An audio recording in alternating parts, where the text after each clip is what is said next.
It's here. It's time to start the meeting. Welcome to the Plan Commission meeting here for February 4th, 2014. If you had not been to a meeting before, the way things work is after we do our little business at the beginning, city staff presents on an item. Then we ask technical questions. Once we're done with our technical questions, we open it up to the audience to speak to anything that you want to speak to. If you want to say something today, just step up to the microphone, state your name and address so we have it for the minutes, and then say what you would like to say. After everybody who's had a chance to speak does so, then we close public commentary, come back to the commission for discussion, and then a vote. Before we start the meeting, if people could silence their cell phones, that would be most appreciated. And if we could call the roll. David Borsak. Present. Ed Bowen. Here. Jeffrey Tone. Here. Thomas Freitag. Here. John Hintz. Here. Steve Cummings. Here. Kathleen Pop. Here. Donna Laurie. Robert Weigert. Carl Nollenberger. In attendance.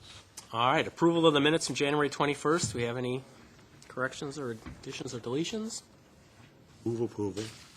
Second. All those in favor? Aye. Opposed? Seeing none, motion passes. Let's move on to item number 1, extraterritorial two-lot land division certified survey map at 5375 State Road 44 in the town of Utica. Thank you, Mr. Chairman. You're welcome. We're looking at a two-lot land division in the town of Utica. The subject property is about 2.5 miles southwest of the city limits off of Highway 40 or State Highway 44. It's landlocked, or not landlocked. It's a double front property between State Highway 44 and Fisk Avenue to the south. What the petitioner is proposing is splitting the lot into two. Currently, the property is approximately just over 18 acres in size, and currently contains a single-family house on the western part with an outbuilding just to the south of there, with the remainder of the property currently being used for agricultural purposes. The petitioner is proposing to split off the single-family house and accessory structure from the remainder of the property for eventual sale of the single-family house to another party, and the owner wishes to retain the agricultural portion of the property. The Department of Public Works reviewed the land division and does not have any concerns with it. The proposed land division does not conflict with our 20-year comprehensive land use recommendation for residential, and planning staff doesn't have any other concerns with the proposed layout. And with that, staff is recommending approval of the two-lot land division as requested. Thank you. Technical questions? Okay, seeing none. Anyone here from the public to speak to this item? Okay. Back to the commission. Move approval. Second. Been moved and seconded. Any discussion on the motion? Seeing none, call the roll. Cummings. Aye. Prop. Aye. Nollenberger. Aye. Borsak. Aye. Bowen. Aye. Holmes. Aye. Hintz. Aye. Freitag. Aye. Motion carried 8-0. All right. Move on to item number 2, text amendment to the zoning ordinance establishing design standards for single and two-family structures or homes and establishing a traditional neighborhood design overlay district. Thank you, Mr. Chairman. This is, you've heard it many, many times already. This is where you'll actually be making a recommendation, and there'll be multiple items where we need your guidance as we go forward. But I'll just real briefly go through the background again. In 2012, the council directed staff to do a proposal for residential design standards for primarily our traditional neighborhoods. We contacted a group out of Chicago who did a bunch of site visits, a lot of interviews, came up with a set of design concepts that we took to workshop at the end of 2012, then started a stakeholder group, multidiscipline, I suppose, stakeholder group. Went throughout 2013 with that group, refined the standards into the draft that you see before you, the two proposals. In December of 2013, we then had another workshop, joint workshop with Landmarks, Plan Commission, Council, and Sustainability Board. We did an open house in January 15th, and introduced the two sets of standards to the public and received comments. It was the open house was very well received. I don't know, what do you think, around 80 plus people? It was pretty good. We received a bunch of comments from the workshops and the open house. We did some revisions, which are listed out in your staff report, to both the what we call the universal or citywide design standards, and also to the overlay district. And so we're bringing those forward now for recommendation by the Plan Commission. And one thing I want to, before David starts to get into it, for anybody who's watched this process, look at this process unfold, this has not been some process where, we just sat behind closed doors and had a meeting amongst David and I to come up with these standards. This was something that was done, we tried to arrive at a consensus for this product that we're unrolling. That design standards group, I think we had 8 to 11 people on it, were meant to be representative of some of the community interests. We had the home builders that were represented. We had realtors that were represented. We had Habitat. We had a Plan Commission. Kathy served on that committee. We had a person from one of the neighborhood associations serving on that committee who was also an architect, and we had Shelley Rinke from NeighborWorks. So it was a process where we tried to take the Lakota standards and try to come to consensus on as many of those standards in there as possible. I was actually talking to one of the stakeholders last week at an event, and said, Darren, I'm not happy. We're not happy in total with everything that's in that proposed ordinance. But sitting around the table, there's enough in there that we support the majority of it. So he was willing to support the ordinance in total, because he knows that this is all part of the process that we follow. There's give and take.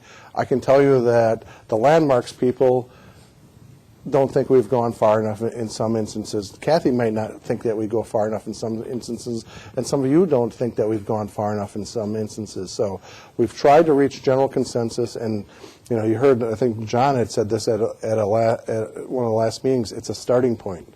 We're starting this journey here with this ordinance right now, and what we're doing is getting the basic framework of an ordinance in place. We're going to see how it works over time, and we can always fine tune these things.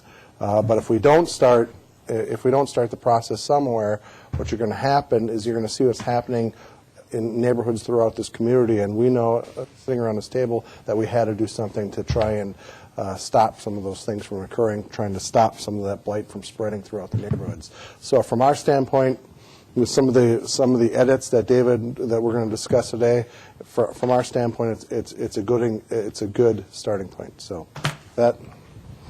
Thank you, Darren. No, that's very good.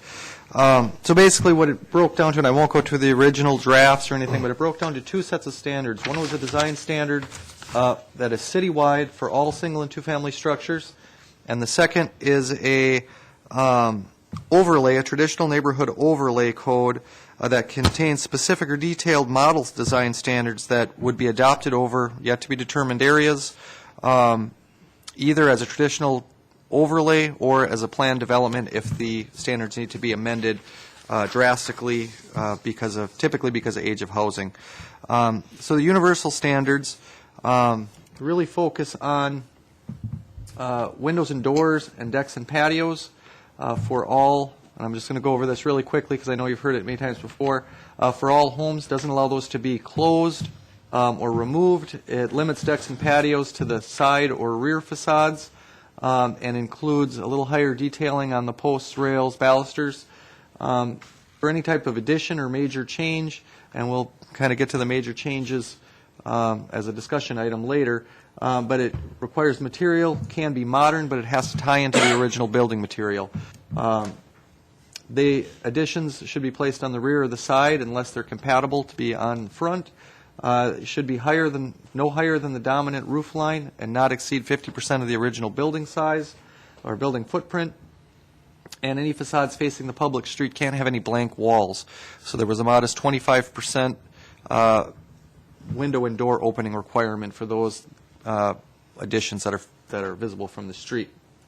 And then the last was for infill construction, just basically a setback regulation to align them with the neighboring homes, so you don't have major setback differences. The traditional neighborhood overlay is really designed for to apply and be adopted over areas of homes that were generally constructed before 1950 that are a styled home, a Queen Anne or a bungalow or a pre-50 home had a distinct character to it. It was typically a distinct style. There were vernacular homes as well, but they're discernible styles. So these standards, or this model overlay district, was really designed for those types of neighborhoods. We did put a limitation on there that it would have to be a full block from intersecting street to intersecting street, both streets facing. The goal, once again, is to stabilize the neighborhood itself. To apply it to one or two houses in a block doesn't accomplish that, and it would possibly just be an unfair regulation on just those few homes. So we did put that in there. And it deals with much of the same things, but it gets much, much more detailed. Deals with existing windows and doors, to maintain those windows and door systems, and having replacements that are compatible. It's requiring original porches and scoops to be maintained, or replacements, again, to be compatible. Does not allow you to close off more than 40% of your front porch that is already open. So if you have an open porch and you come in to close it off, you'd be limited to how much you could close off. It still have to stay relatively open. And then again, decks and patios would have to be located on the side and the rear of the building, not on the front, which is something that you don't really see in traditional homes. Any additions and major changes would have to be appropriate to the house's design, style, and form. Again, keeping additions on the rear and side, not allowing to be higher than the principal structure or no bigger than the 50% more than the footprint. But somewhere it gets more detailed here, it has to reflect and be consistent with that style of home. And that architectural form. Again, modern materials would be allowed to be used, but they would have to be complementary. And we have, again, that 25% wall opening for windows and doors for any new additions. And then infill construction, there was actually quite a bit of additional things on infill, again, requiring that front setback, not exceeding surrounding structures in height massively, not being more than 1 story higher than your neighbors. That the front elevations and entrance would be oriented to the street and not onto the sides or the rear of the property. Reflect and be consistent with the styles that are found in the block in the neighborhood. Now, that doesn't mean you have to be exactly the same. Most of our neighborhoods aren't all the same style home, but you would have to be consistent with those styles. Materials, again, would have to be compatible. Windows and doors would have to would make up 25% of that street elevation and be representative of the other windows and doors on the building or of the surrounding neighborhood. It does allow garages and carports to be located on the side or the rear. Would require them to be set back a little bit from the front facade of the principal structure. And the code does allow a little bit of breaks on some side yard setbacks and gives a little bit of leeway for special exceptions based on historic features, proximity of other neighbors. We do allow a few new driveway types and some driveway materials in this code. With that, I wasn't going to go any further into it because you've kind of seen it all a lot of times and you have it to read. I can answer any questions. But after the workshops and the open house, we had a kind of a list of probably 15 or so. Well, there's probably more than that, but some of them were very simple. About 15 or so items that we needed to either change in the drafts or that we had questions and we didn't want to change without getting some direction. So these were the things we felt we could change. And I have sections in there, but we added an administrative section to the universal and citywide standards, allowing staff to do some minor exceptions. And then we also adjusted the appeal process to rather going to the Board of Appeals where you're required to have a findings of fact based on certain items. We would bring that through the Plan Commission for review. We augmented the universal and citywide standards to allow a variation in the height and width proportions of windows in case windows that are being replaced aren't a standard size and they're difficult to get. So you'd be able to adjust that a little bit. Just regularly. Obviously, if you had really strange windows that were customs, you could come to the Plan Commission to appeal that. One higher quality wood, such as cedar, cypress, or redwoods, and other high quality woods would no longer be required to be painted or stained, but we would include that limitation for any pressure treated wood, requiring them to be painted or stained. Obviously, after curing or drying, which literature will say anywhere from 3 to 12 months, we threw 18 months in there, give a lot of time to dry. Obviously, if there's some tests you can do to see if it will take paint and stain, obviously, if they can come in saying it's not ready, we would give them more time. In both the overlay and the universal section, we redrafted the language that states that screws and fasteners of railings to posts shall not be visible from the street. It was very confusing. People didn't necessarily know what that meant. And so we tried to clarify that to basically say spindles and banisters shall not be secured to the outside of the face of the deck, including but not limited to the rails, rim joists, beam, or columns. What we were getting at there is the balusters or the spindles being just attached to the outside of the porch or the deck. That's what we were trying to get at by the fasteners. This made it a lot more clear. We added a section in the universal citywide standards to prohibit multi-textured or multicolored patchwork repair or construction if it's not consistent with the design of the structure. That would be if you had 2 or 3 sheets of siding on your house that were bad and you just ripped those 2 or 3 off and put 2 or 3 new ones on. They would have to at least match the color and the same style of siding. You'd be surprised at some of the patchwork stuff you see. And then lastly, we added a condition to the setbacks for infill to deal with lots that may not have neighboring properties, so you can't make that consistent front setback if it's a vacant lot. So we added that in here. And there were 6 items that we needed sort of guidance on, and that's we handed out a little handout. It's the same. There's one new item on there, the last item, but it's the same as what's in your staff report, but we thought we would hand that out. It's got the staff recommendations. Do we have one of these too? It's got the staff recommendations underneath each of the question items or the discussion item. And so, like I said, there's 6 on here. When we really, before we go forward, the way the recommendation was placed in the staff report was we're recommending that you recommend approval with amendments as determined by the Plan Commission. And these items are ones that we would probably need a little bit of direction on. So the first one came up, and this is in both, in the universal or citywide standards, should porch enclosure language be included in the universal or citywide standards? And that's that language saying you can't enclose more than 40% of your porch. It has to remain 60% open. Staff kind of looked at that after we had heard that. I don't know if we heard that at a workshop or the open house. But we were really hesitant to recommend that language in the universal standards for really 2 reasons. One is a lot of the post-50s construction don't have that same style of porches on them. It was not as common. Older homes almost always had some type of a porch, not in all cases, but a lot of them. So those non-traditional style homes might not contain that element. And also the universal element was very modest or basic in our opinion, and this became kind of a more detailed and tougher structure to just place universally on everybody. So we're not in favor of that. And I don't know how you want to take these, if you want to talk about each one of them as we go, or you want to go through all of them and Talk about each one. each one? Okay. So that's kind of where we sit with the porches. We didn't really feel it fit with the universal. So we wouldn't recommend putting it in there, but what do you guys think? I'm going with this, oh, I'm sorry. Go ahead, Kathy. I go with the staff. I don't think we need it. I totally agree. Okay. That's my feeling as well. Well, we would take the ones that they want. Other thoughts on the porch issue? Sounds like we agree with you. Okay.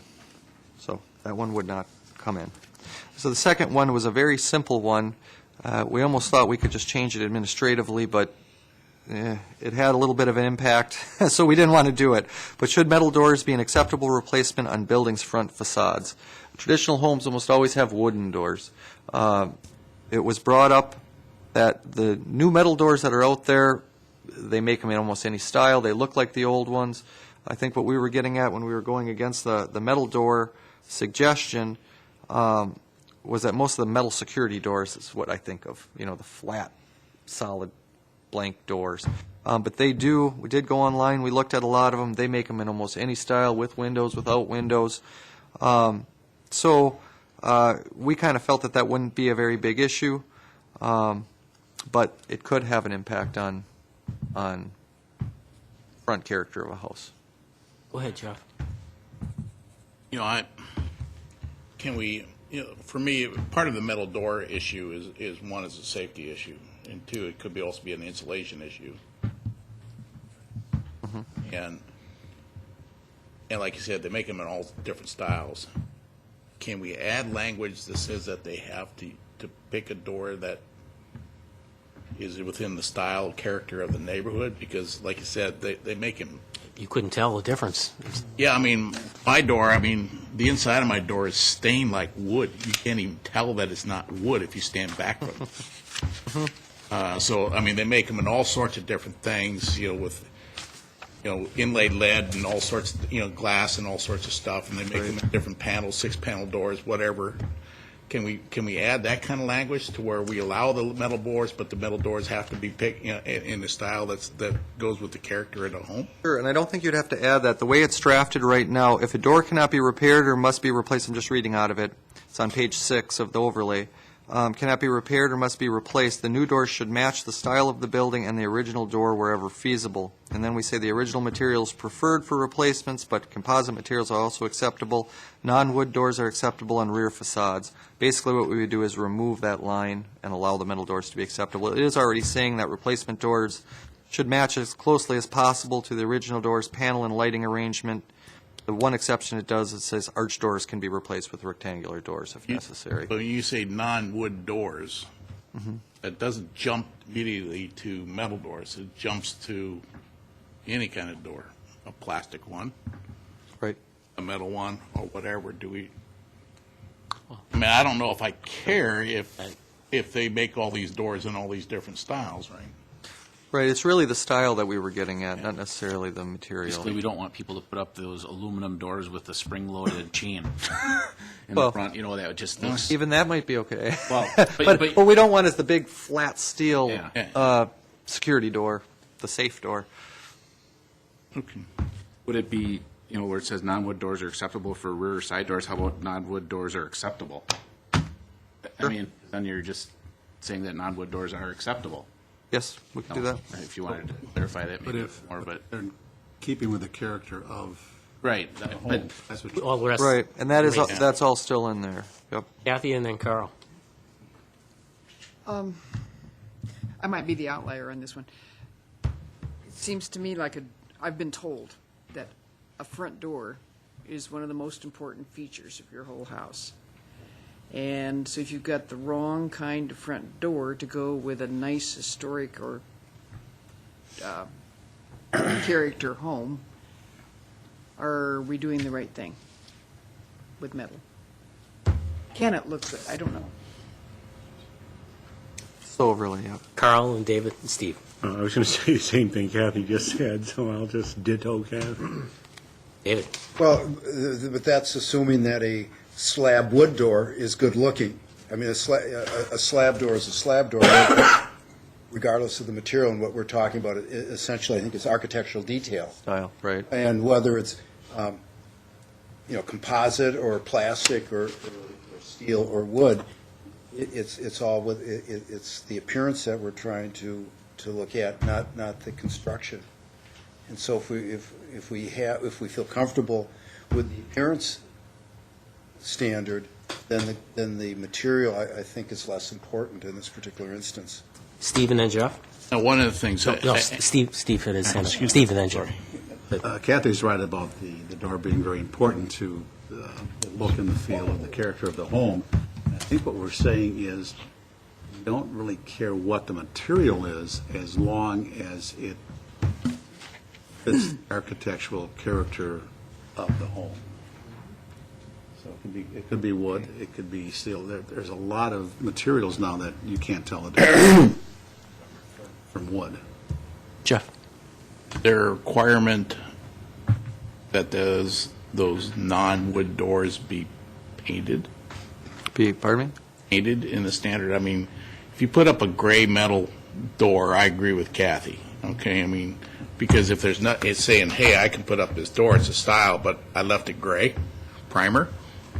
Then Well- yeah, I agree. Because then you'll be able to drive past it and you'll be able to see that door is a metal door.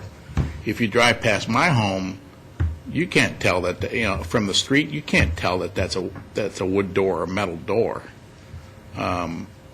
And I was just wondering if there was a requirement in the standard that those, if you're putting in a non-traditional door, I mean, a wood door, because, I mean, a wood door,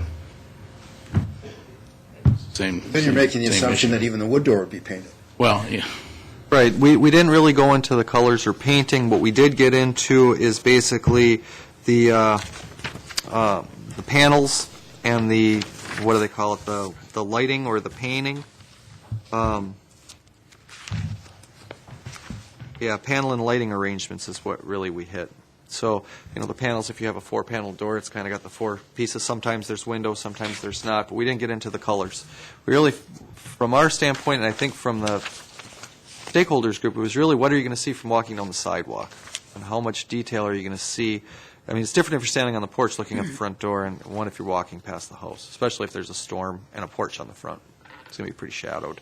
But, yeah, so we didn't get in, to answer your question, no, we didn't get into the color.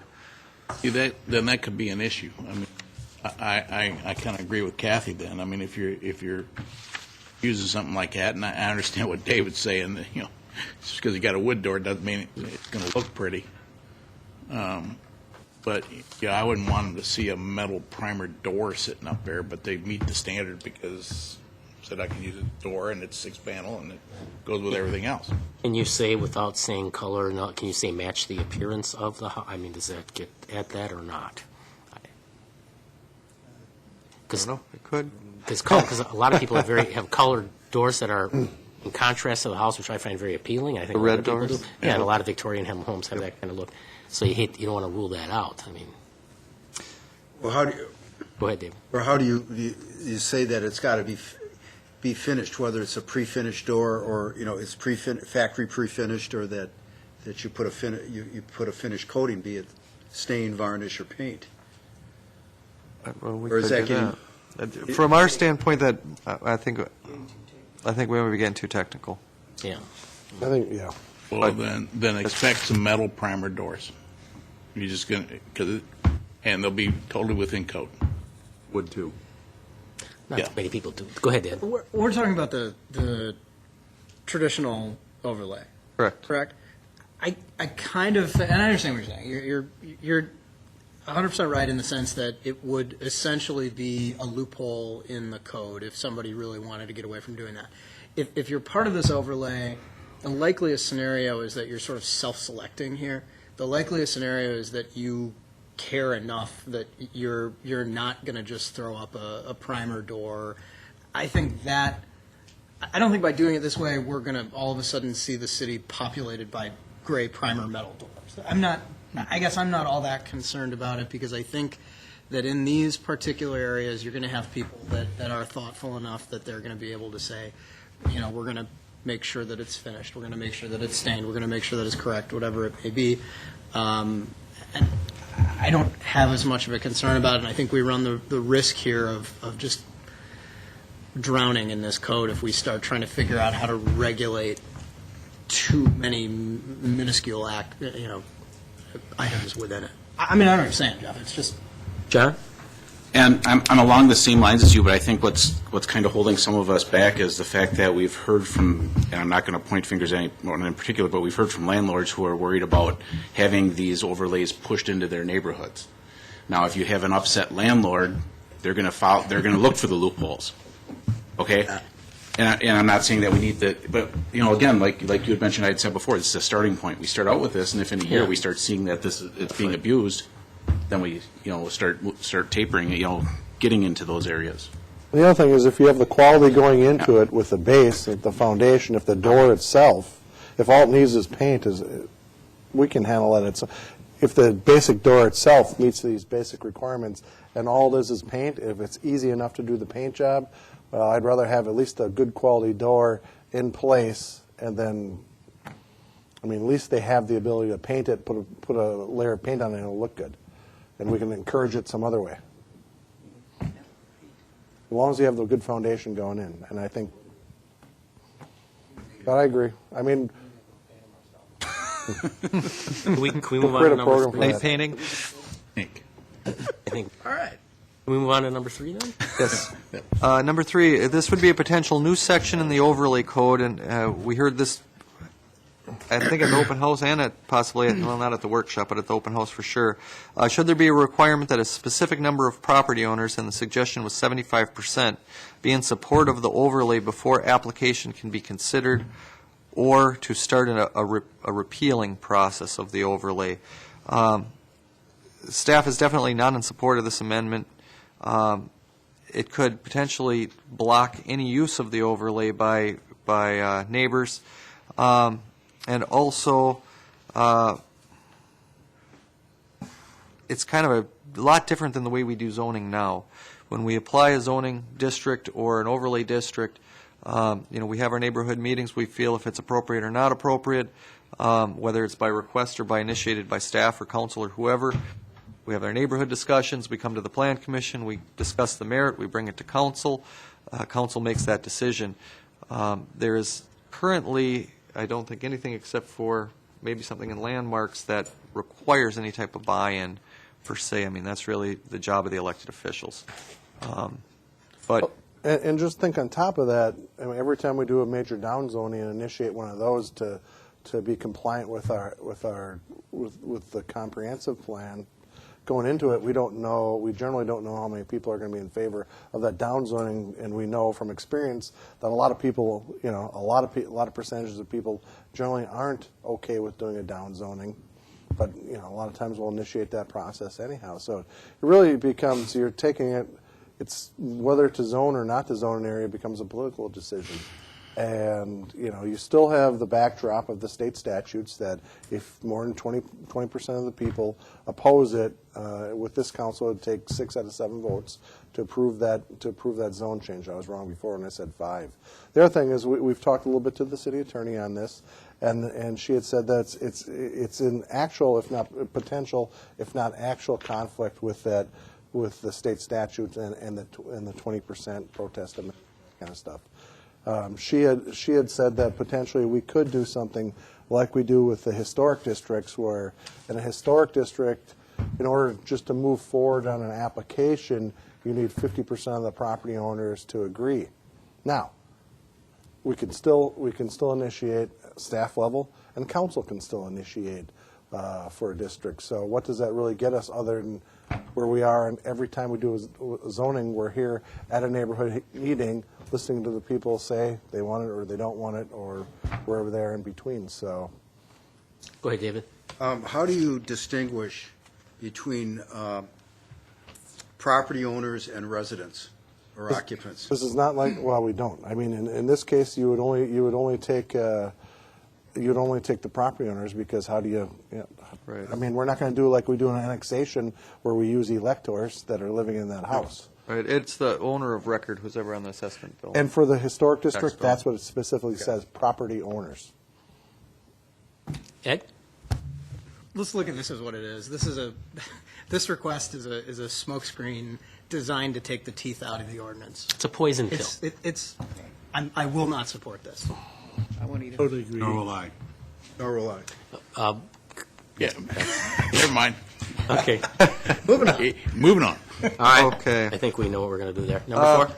Number 4, this is going to apply to a lot of different sections in the universal and citywide standards, and I think even in the one that I sent out, it might have just X's where I didn't know where to quite put it. And this is when we talk about the definition and the limits on sides visible from the street. You'll hear a lot of that. In addition, that's visible from the street has to have 25% openings, or whatever. It'll do it in many instances. It was felt that it needed adjustment. It came up, well, all the side is visible from the street if you're standing in the right angle. And we kind of thought about that, and it was like, well, yeah, it needs a little bit better definition, and we weren't sure where that side should be. What we're trying to do is keep that street facade look traditional, and if you want to do stuff on the back and the side, it's still your house. So we agree that the limit needs to be placed on there. It needs to be adjusted. And we suggested just 2 ways of doing it, and you can kind of see it on that graphic. The first would be to do it as a linear footage from the front facade. You could say 15 feet, 20 feet, 25 feet. A lot of houses, you're not getting much deeper than 50 feet on most of them. And with the proximity of the houses in the traditional neighborhoods, you really got to be sitting at the right angle to be see any farther back than a certain distance. The other option we thought would be good to look at would be a percentage of the depth of the house. So you could say 25% of that depth, or 50. Those are we two. That graphic kind of shows in the blue line, if you can see it on there, shows where you'd be at 50s and then where you'd be at the 25s, 15, and 20s. Staff's preference is to do the straight linear foot method and using the minimum of a 15-foot qualifier, basically because that percentage-based method would kind of regulate harder the deeper, narrower houses, because you'd have more, if you use a percentage, you'd have more of the side that you would have to address with openings and those types of things. And from kind of maybe a selfish administrative standpoint, it's a lot easier to measure 15 feet than to go out and measure the house and get a percentage. So as I had mentioned, really once you get too far away from the front facade of that house or the side of the house, where does that start disappearing, the side elevation anyway? So I guess if you wanted to ask our preference, it would be to use a 15-foot distance just from that front facade for the sides, be counted as visible from the street. Okay, let's start with Carl and then Jeff and then Kathy. I totally agree that it should be feet, not percentage, but 15 seems a little short to me. I can live with it, but it seems a little short to me. I'd go for the 20 or 25 myself. Jeff? David, can you remind me how this definition is used throughout the document? Because that'll make a difference on. Sure. Let me just go to the universal. Because it's used in multiple ways, right? And here's a good example for a major change, considering a major change, and we're going to get into this discussion in a second. So a major change definition to an existing principal structure is considered any alteration or demolition equating to 50% cumulative change of materials, wall plane, or architectural features of any facade or elevation visible from the street. So the front is obviously visible from the street. The sides are going to be visible from the street, but at what point do you start saying that these codes are going to kick in? As far as, in this example, materials, height, orientation of additions and changes, all that kind of stuff, all of them start kicking in at that visible from the street. So I guess how I'd look at that is if you have a 50-foot home and what they're going to change is in the back half of the home, to Carl's point, if I'm only going back 15 feet, then these rules wouldn't apply. Even though I can see more than that, if we go back 15 feet, these rules wouldn't apply. Right. Even though I'm still changing, and I can still maybe see all 50 feet from the side of the road. True. So that's why I'm asking, one, how's this used, because that would make a determination what you would want to think about.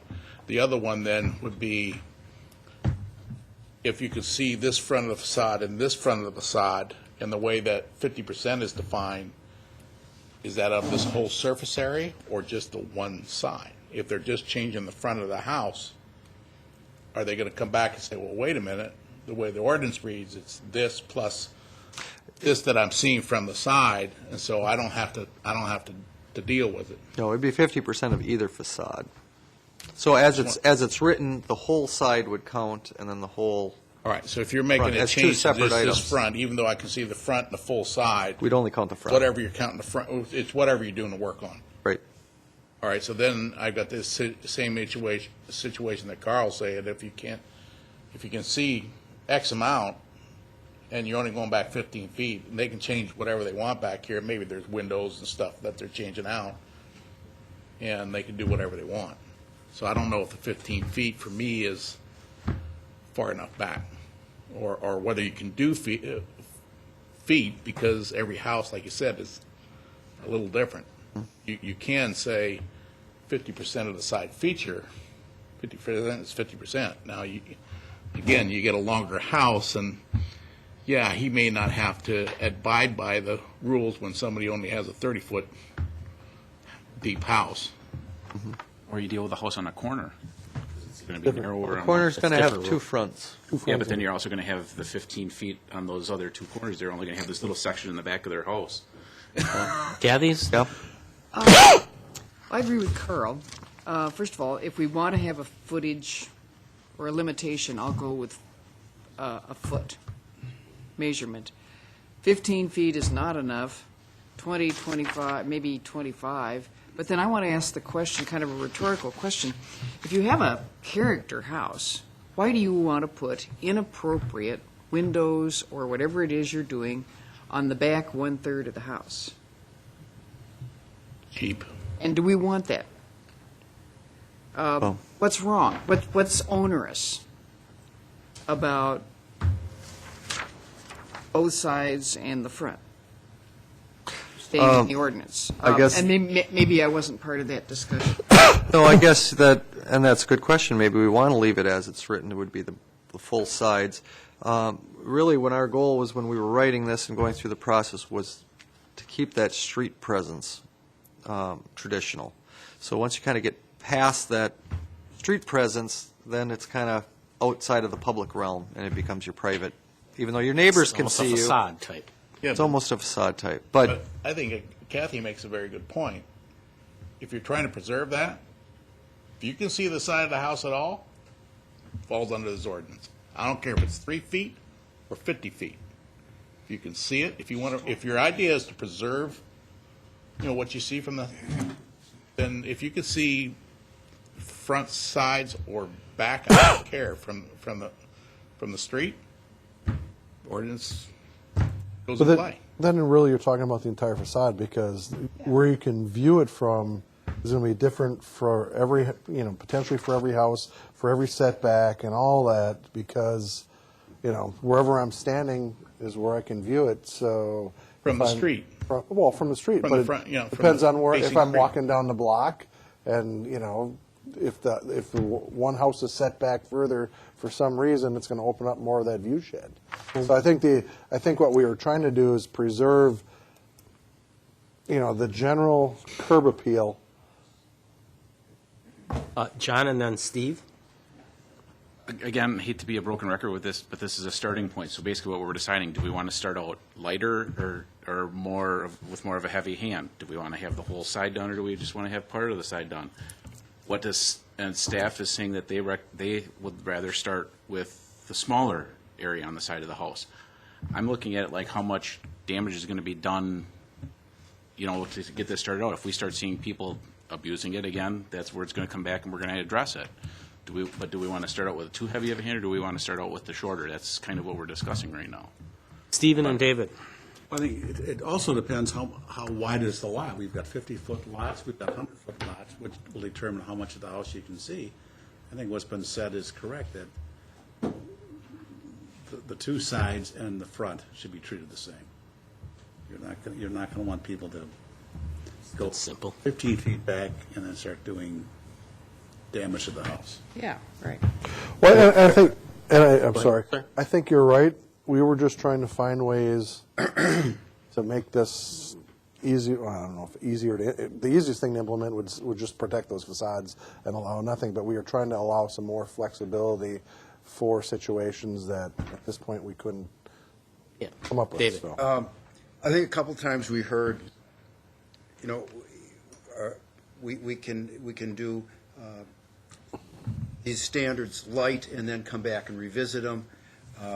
My perspective of regardless of what we recommend to the council, this is our one kick at the cat. We're not a whole bunch of the stuff we're not going to see again. It's very unlikely that we're going to ratchet it up, ratchet it down. I think that what we come out may be imperfect in certain details, but I think that this is what we're going to live with for a while. I'm not wedded to 25 feet. I would support, if consensus is the full sides, but I would be comfortable with 25, but that's, but whatever the consensus is, I'd support council or the commission. Ed and then Jeff? I tend to think here, like you said, David, we may or may not get another kick at the cat in the sense of sort of an overall standpoint of this. We're going to pick around the edges here and there, obviously. I think in this particular instance, the easiest thing from a regulatory standpoint to not create more headaches than you guys already have with this is, we've built in exceptions and appeals in 2A and B. I mean, I think that we can only regulate so far, and we can only proscribe so far before we can all find examples, probably in our own neighborhoods, of, well, this right here wouldn't work under this particular standard, and this would be really complicated. I'd rather go with just say, front, side facades are protected, accept, appeal, whatever you may, if you've got an issue with that, bring it to us for an appeal. If you've got an issue with whatever decision Darren or his designee, whoever his designee is going to make, exactly. Whatever decision you guys are going to make, you can bring it to us, you can appeal it, you can do whatever. I think there's only so many of these things that we can really perfectly address. This is going to be by just going sides, entirety, no percentage, no feet, nothing like that. I think that's the easiest way for us to deal with this at the time being. Jeff? And maybe this is what we come back and figure out a little bit later. Yeah, and I agree with Ed on this one, and I go back to Darren, what the whole intent of this is. The intent is to put a set of standards to preserve the character. And from a regulatory standpoint, the easiest thing is saying, hey, look, the front to two sides are protected, period. We're done. And then they can come and appeal it if they want to use some other type of window because, they have some issues. That's fine, and that's the exception. And then we're staying within the character of what this whole ordinance was intended for to begin with. John? And not to bring up the exception that you were talking about, because there are 4 of these on every block. Corner houses, if we're telling them they can't do anything without, because you're going to have your 2 street sides, and obviously the other 2 sides are going to be visible from the street. So it's going to be their entire house, and I'm just bringing that up. Right. Yeah. Just a question, like in downtown districts, I mean, if I walk down Water Street, downtown Milwaukee, the facades have a certain character to them, and the sides of the building, to the extent that you can see them at all, are basically very attractive. Is this not applicable just because if it's more residential and there's more space between the buildings, or? Well, a lot of times what you'll see is what we try to arrive at. They try and protect that, wrap it around, just Right. to try and get that So- first 15, 20. That's why we put it in here, that first 20, 15 feet, because we know that's what you see. That's the most visible portion of that side facade is the front side facade. So that's why we put that language in there. But you're right. I mean, it's easier if we just say we want to protect those facades. Then we protect the entire facade, and if we still have the appeals process, we still have the exception process as stopgaps for right now. We don't think I don't think it's that onerous as written. So, I mean, the only issues you might see is somebody who wants a wraparound deck on the backside of the property. That would be one. But that's an exception, and you come to the Deal exception. with it. I mean, if they're going to Corners do are it in good exceptions. taste and it looks good, what do we care? Corners are exceptions. And if it's too onerous throughout that year, we're going to know that, and it will come back to us because we'll be tired of dealing with appeals constantly. That's true. We'll find two. So the consensus here is that this group seems to say All sides. all sides and work from there. Right. Pick which way we're going and stick to it. On to number 5. And number 5 is the one that maybe it won't be that big a discussion, but that I thought was going to be the biggest discussion, and it was discuss refining or changing the definition of a major change. Right now, major change is defined as a 50% change to a facade, and it goes a little more detail, architectural features, materials, so on and so forth. There was a lot of concern expressed whether the limit was too high, in that you could destroy a facade incrementally without ever reaching the 50% or without getting to that 50%. I think it was called death by 1,000 cuts or by 1,000 windows, I think was the actual quote. So when we looked at it, and what I put in up on the board here is just a facade of just a picture of a house that we took. And obviously, it's pretty simple. 25 feet wide by 20 feet tall makes your total area. I just took out the windows and the doors on this as a representation. Obviously, in the Universal, you can't just close off the windows, but as a representation as the amount of area, when I break it all down, that's about 30% of that facade. So that wouldn't trigger in a 50% check. So you would not be regulated to your materials or your style or anything. And the bottom one I marked at, kind of dropped down there, but it marked at 50%. I just took the bottom floor, and where you could change out the entire bottom floor, and 50% wouldn't kick in either because it would be over 50%. So at that point, when we looked at that, we agreed that 50% change to a facade benchmark is far too great. And what we're really recommending is where the definition in these codes say major change, we amended it to change, period. And we remove the benchmark altogether.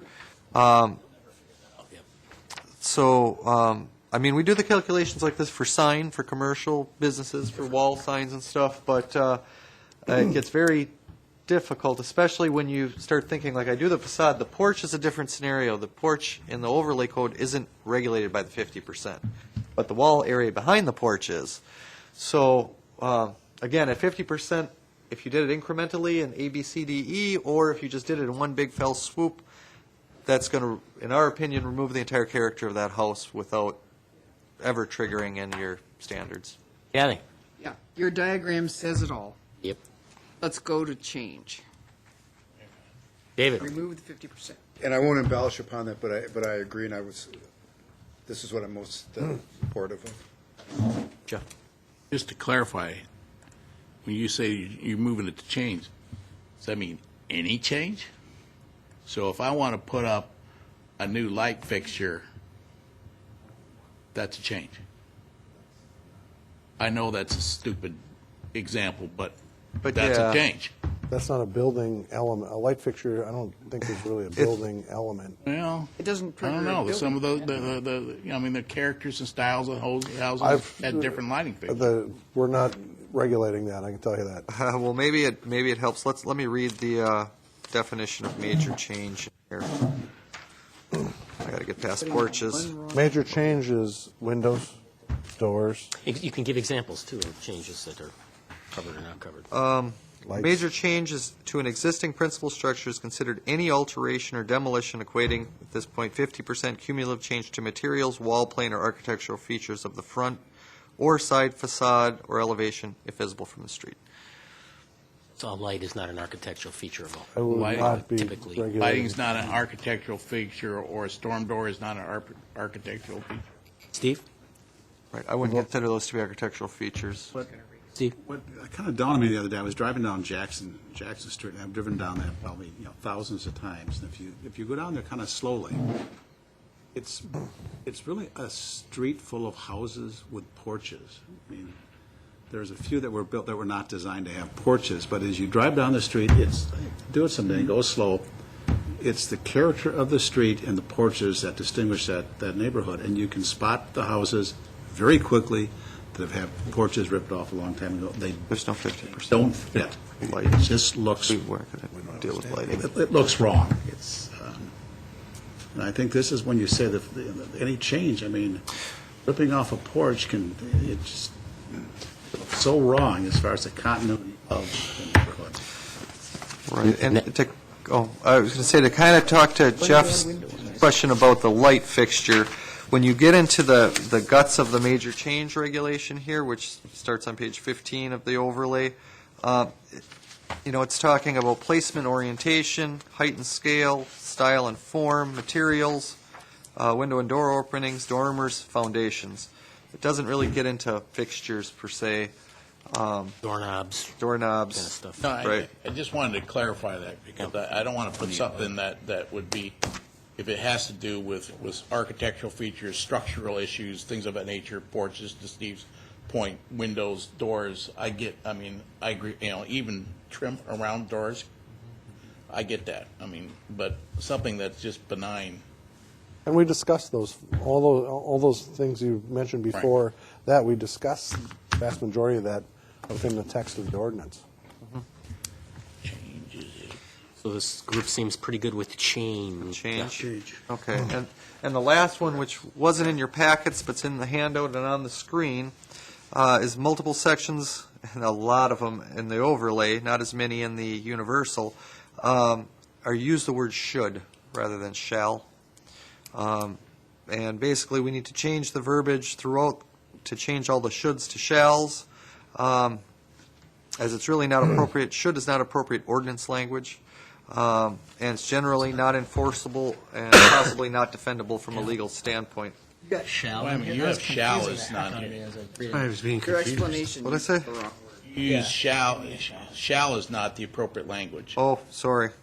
No, should Should is not appropriate. Shall should be replacing should. if you look at this I document. have it up there. I should have said should, right? If you look at this. Sorry, guys. Now, if you want an Thank you example for how the pointing that should out. I and was shall totally work. confused, going, this doesn't make any sense to me. Really confused by the. If you want an example how the should and shall works, look at our commentary on 1, 2, and 3, and 4, where we say should porch I enclosure. believe you. It's Should just- it was just. That's the way I wrote it. It's written on- It was confusing. That's because I added David's list at the end. I was just going to tell you we're changing all the shoulds and musts to shalls. So shall is more legally enforceable. It's an ordinance. Correct. A should is more of a design guideline. It's a recommendation. It's not very enforceable. Shall Is an order. is ordinance. order. Yeah. Right. I was in Okay, the military long enough to know the difference between should and shall. you want us to vote on this, correct? I mean, you have a recommendation to support this with the changes. What are you asking us? Right, well, let me go through the changes of these 6 items and make sure I heard you all right. That a porch enclosure would not be included in the universal, number 1. Number 2, that metal doors would be okay. Number 3, you don't support the owner buy-in. 4 is you would leave the ordinance as is at all sides visible. 5, you would remove the 50% change and just go with, and major change, just go with change. And the last one, you would change shoulds to shalls. So essentially, what we're asking you to do is support the ordinance. I thought we said Support. Nope. Support. Should the shall. Support the ordinance. Should With- shall, that's right. Sorry. Support the ordinance with the exception of number 3, and we'll make those other changes. Right? 1, 1 and 3. 1, 3. Tom, I just want to ahead, clarify Joe. something. I thought we decided that it was going to be the front and both sides, whether they're visible or not. Yeah. Yes. Yeah. That isn't what you just said. No, I had said sides. The way it's written, it's sides that are visible from the street. We But we want it didn't front and both. quantify it. No, Said all sides. We Both said sides. front And sides. and Three both sides. sides. Okay. So three sides. Yeah, Sides. the visible thing becomes a difficult thing to enforce. Right. So Front and three That sides. is true. we will. Front three. Front and both sides. If you agree, if you But it's agree, 4 sides for a corner house. What about an octagon? if you agree that the ordinance will move that's where you forward get with these confused. Four sides. changes to the council. Okay, Okay. yes. I move approval with those changes. Second. Been moved in second. Is there any discussion on the motion itself? I'm Go ahead, Kathy. I'm proud of us for putting together a reasonable ordinance and doing it as best we can right now. I concur with that agree. wholeheartedly. Any other comments or questions? Seeing none, call the roll, please. Cummings. Aye. Crop. Aye? Mullenberger. Aye. Boysock. Aye. Owen. Aye. Holmes. Aye. Kent. Aye. Wojtek. Aye. Motion carried 8-0. Okay, now there's something on here called the Planning Director's Report. Yeah, and we'll Process start. with your knowledge. We'll start with. That won't take long. We're going to start out with some change. Usually I like to hammer away when bad things are happening to us from a home rule standpoint, but there are a couple of good, planning legislation that's come through that actually helps communities. And David's going to go over one just briefly, and then Jeff's going to go over one just briefly. I want to talk about the veterans housing too. That went to council. Oh, yeah. Anyway, I want to talk just real briefly about tax credits. I don't know if anybody's been following anything, it's more traditional home and historic stuff.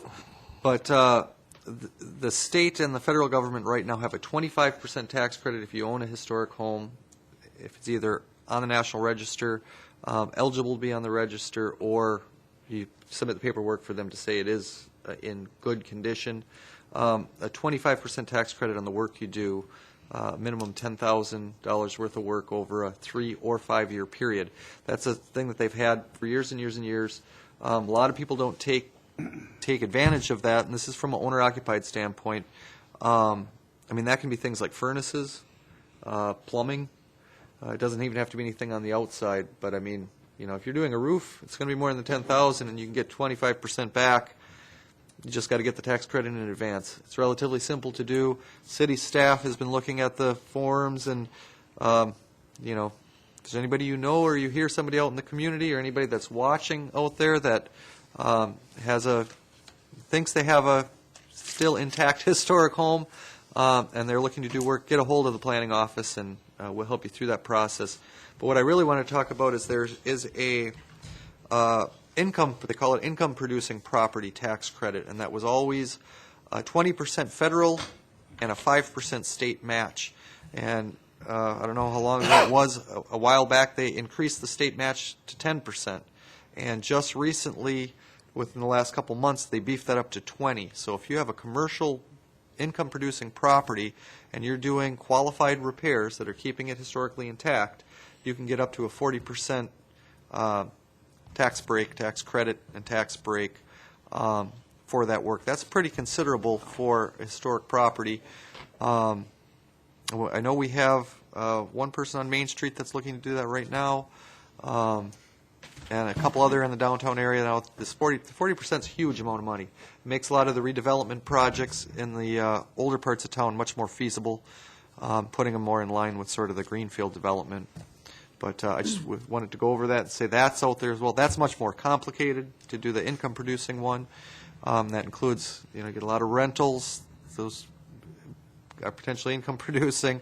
So that's different than the owner-occupied. But It's a nice incentive to do it right. right. I mean, that's the way I look at it. And Rental. the kicker is with both of these, with the homeowner and the income-producing, it is only a 5-year time frame that you have to keep that house that way. So, and you have to keep ownership. So to use as the house example, if you do the work and in, you know, every year that's going to drop by a fifth, by 20%. So if the year after you do it, you decide you're going to rip off the whole front facade, although you're probably not going to be able to do it now in Oshkosh, to rip off the whole front facade, you would have to return 80% of your tax credit. So, and then it keeps going down until you're at zero after 5 years. So, I mean, it's not even a permanent thing for you, but it's something we really want people to know about and try to take advantage of, and we really want to promote it here at the city. It's a tool that the state dropped in our laps, and they don't do that often. So, Jeff? Are you putting that out on the website or going over channel 10 or whatever like that to explain those kinds of things to Yeah, people? we're trying to get more of that out. Landmarks Commission is putting together, well, they have 2 flyers right now that we have in the inspection division when people come get their permits, but by then it might, in some cases, might be too late. So, yeah, we're looking at ways to try and disseminate that knowledge That's a little also bit going better. out through NeighborWorks and those kinds of things. Yep. They have flyers at my office. Yeah, and we're trying to do better ones. Those are pretty rudimentary, but they give out the basic information, and kind of if it, you know, tweaks your brain to call, that's what we're hoping for. Next would be Jeff. Do you got anything to say on the? Yeah, right now we're looking into expanding the requirements for when a CSM is required. As you're aware, right now we require CSMs whenever there's a land division occurring. Right now, if somebody's combining 2 lots, they can do that with a form that we have in our office, a request to combine parcels. And so what we're looking at doing is looking at see what other communities are doing. Right now, the county requires CSMs for any lot combination. One of the biggest problems we're having right now, or challenges, is, for example, if a property owner buys 10 feet from a neighboring property, they can currently do that with quitclaim, but legally that does not physically move that lot line over to the other property. It just transfers property interest. So we're trying to clean up how we're processing these types of situations. So we're doing a little research right now with what other communities are doing. So. We weren't really prepared for a discussion on that. No. What we wanted to talk about was the state also has made some changes to the shoreline zoning regulations, where we've now gotten more flexibility. They've built in more flexibility to the shoreline regulations to allow us to create. We've always had the ability to create our own shoreline zoning ordinance, but it would have to be as restrictive, I believe, as the counties. now with the state's changes, they've given us the flexibility to vary some of those county requirements. So we're going to be looking at the actual impact of that law and maybe adopting our own shoreline zoning ordinance. For instance, I think the counties right now requires a 75-foot setback. I think the state would allow us to lessen that to 50 feet in shoreline areas. So we're going to be taking a look at that because shoreline zoning right now applies to any part that's brought into the city after 1982. And a lot of those areas are pretty heavily urbanized, so that 75-foot setback, it's a one-size-fits-all state requirement for every community. So now we've got some flexibility to work with that underlying, some of those underlying requirements. So we're going to be taking next year to take a look at that and maybe compare something with our zoning ordinance update. So we're looking at that, which leads into our zone. And if anybody has any questions on that, into the zoning ordinance update. Right, okay, so as you all know, We practice this, you can tell. As you all know, we've been starting our zoning ordinance update. We contacted Vanderwall and Associates out of Madison and Milwaukee, and probably, I don't know, I think they got another office somewhere else, to revamp almost the entire zoning code. It's not going to take in the subdivision regulations, the historic preservation ordinance. A few of the other articles are going to remain, and we'll do that either internally or follow up. But all the rest of it's going to be revamped. We've gotten a bunch of interviews through, an open house. We have a steering committee form. They only met once and hit some pretty key items. But now we're kind of getting to the, we just went over a bunch of it today, the format of the new code. It's going to be a little bit different from our existing code, a little modernized. I don't know if you want me to go over any of the key features of No, I mean, what I really want you to get is we're coming along, we're in the process, and we're almost at the point where we're going to have that meeting because we're far enough along in the process that we need to come to some decision paths. So we're going to have that meeting, and Well, we're planning to have a stakeholder steering group, not stakeholder, but steering group, February, maybe another one March or April, and another one May or June, and hopefully by then we'll have a pretty good draft of the entire new code. we're far enough along. Yep, and then following that, we'll then do our mapping after that. This is a big deal, in my opinion, but I'm a zoning code guy, so. It's a huge So when deal. does the Plan Commission weigh in this process then? Well, Not until the end, not till summer? Well, not till we have a draft to bring to you. But although we could augment that, we could bring stuff as staff to you. It's not really built in the contract for the consultants to come forward, but we could bring stuff forward. Yeah. So if that's something you all would like, I don't know. Progress report. We'll keep, and Could you, even if not everybody on the PC is on the steering committee, at least notify them so if they wanted to go to the meeting, they could? yep. And we could do progress reports. One of the things I'd like to see the zoning before we start doing all the mapping. I mean. Oh, for we sure. Well, yeah, don't no, have the to- mapping is if the second part. If the council and planning commission don't agree with You're right. with the way the ordinance is written, it's kind of a waste of time to do the mapping. Right. Yeah, and the way it's set up, we would adopt the zoning ordinance before we would even start the mapping. Yep. Well, we'd start it, but before we get into meat of it. Mapping's the hard part. So that's moving along, and we're on schedule there. And lastly, as many of you know, we had a workshop last week on kind of this visioning front. And what's going to probably emanate out of that is we're going to create some type of ad hoc riverfront committee to kind of, as part of the zoning ordinance update, we're going to create a separate, whether it's an overlay zone for the riverfront or its own standalone zone. And inside that district, what we want to do is come up with potentially some design guidelines and regulations within that district. So what we'd like to do is form an ad hoc committee to kind of come up with those recommendations that we would then pass along and work with Vanderwall to actually formalize for us. Basically, what we're looking at doing is relying heavily on some of our previous documents, those comp plans that we sent you, and those Marion Road guidelines, taking those design elements and figuring out a way to put them in an ordinance. So that's moving forward as well. Lovely. There Any was questions more- for I leader? thought there was more to that Riverwalk committee, at least my understanding was when we were talking about that it wasn't just design standards for the ordinance. Well, we're not, from our standpoint, we're looking at how do we create a waterfront overlay ordinance. It's not about the economic development aspect or the marketing. That's a separate, from our standpoint in the planning field, that's a separate. But I thought that's what part of that committee was supposed to address. That was my understanding. Yeah, that was not our understanding. But we can. It's not to say that those things can't change over time. But going into it, we know that we need to start figuring out, what type of design guidelines we want along the river to get the appropriate looking development along the river. And to keep those timelines together with the rewrite of the zoning code, we can put it right into the zoning code. That's what we want to do, is get it ready for seamless adoption into the ordinance. The other aspects, Jeff, the other responsibilities, That certainly doesn't seem like a planning. yeah, Al and I will have to come back to you and talk to you about that. Steve? We're looking at really, what is the vision for the riverfront? What should it look like when it's all complete in the next 50 years or 75 years?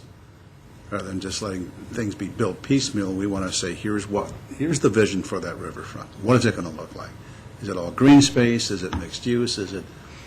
That'll be part of it. That's what we're looking for. I think once you determine that, I wasn't at the workshop, but I watched it. That's how great of a life I have. I watched the workshop, and I saw that, the marketing aspect would follow that. If you target market following when you know what you want. But it's hard to do that marketing without knowing. And the other thing that we got going at the same time, as part of this vision, we've got approved by East Central to have some technical assistance to actually do some of that visioning. So you start to look at what the vision is for the riverfront, and then you start to adopt codes and ordinances to try and implement that vision. So, that's all coming along here. So things are in progress. And that's all I got. I have one other thing, the veterans I forgot, sorry. community, the apartment building did go through council with approvals. Yep. So that is all on track. Well, they have to get their grant money and stuff, but so it'll be nice to see if that goes up. The use was approved by council. I'm sorry. Thank you. Pick that up. Anything That's else all for we today?